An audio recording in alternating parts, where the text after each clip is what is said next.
বাংলা ছাড়তে নারাজ বাঘিনী জিনাতের খোঁজে ঝাড়খণ্ড থেকে বাংলায় চলে আসা বাঘ। কখনো ঝাড়খণ্ড, কখনো পুরুলিয়া, কখনো আবার ঝাড়গ্রামের বেলপাহাড়িতে পাওয়া যাচ্ছে পুরুষ বাঘের পায়ের ছাপ। কয়েকদিন আগে পুরুলিয়াতে দেখা গিয়েছিল বাঘের পায়ের ছাপ।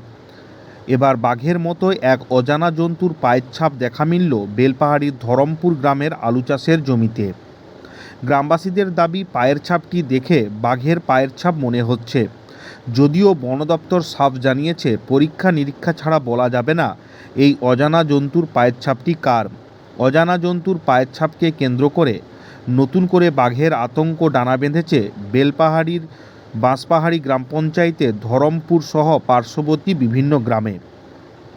সোমবার সকালে ধরমপুর গ্রামের বাসিন্দা সঞ্জয় মুড়া চাষের কাজের জন্য আলুর খেতে যায়।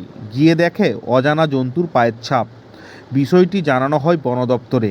মঙ্গলবার সকালে ঘটনাস্থল পরিদর্শনের জন্য পৌঁছায় বন দপ্তরের শীর্ষ অধিকর্তা এসিএফ স্বর্ণদীপ্ত রক্ষিত।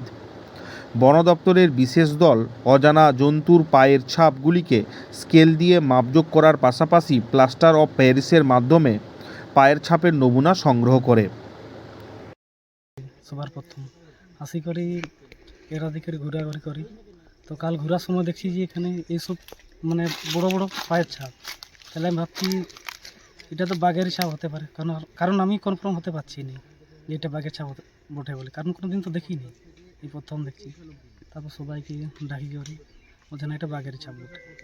ঘটনাস্থল পরিদর্শনের পর এসিএফ স্বর্ণদীপ্ত রক্ষিত জানিয়েছেন, পায়ের ছাপটি বাঘের না অজানা জন্তুর তা পরীক্ষা নিরীক্ষা ছাড়া কিছুই বলা যাবে না। তিনি আর কি জানালেন শুনুন। অনুমান করছি, এখনো কিছু বলা যাবে না, বুঝলেন তো, মানে ফাইনাল অবধি না হলে বলা যাবে না।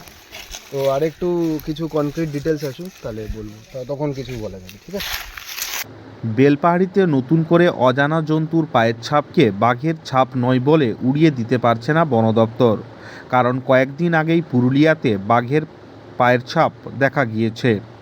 উড়িষ্যার শিমলিপাল টাইগার রিজার্ভ থেকে বাঘিনী জিনাত ঝাড়খণ্ড হয়ে ঝাড়গ্রাম জেলার কটুচুয়া কাঁকড়াঝোড়ের পথ ধরে চলে গিয়েছিল পুরুলিয়ায়। তারপর বাঁকুড়ার রানীবাঁধের কাছে ধরা পড়েছিল জিনাত। এখন সময়েই উত্তর দিবে এই অজানা জন্তুর পায়ের ছাপটি বাঘের না অন্য কোনো জন্তুর। ঝাড়গ্রাম থেকে বুদ্ধদেব বেড়ার রিপোর্ট, লোকাল 18 বাংলা।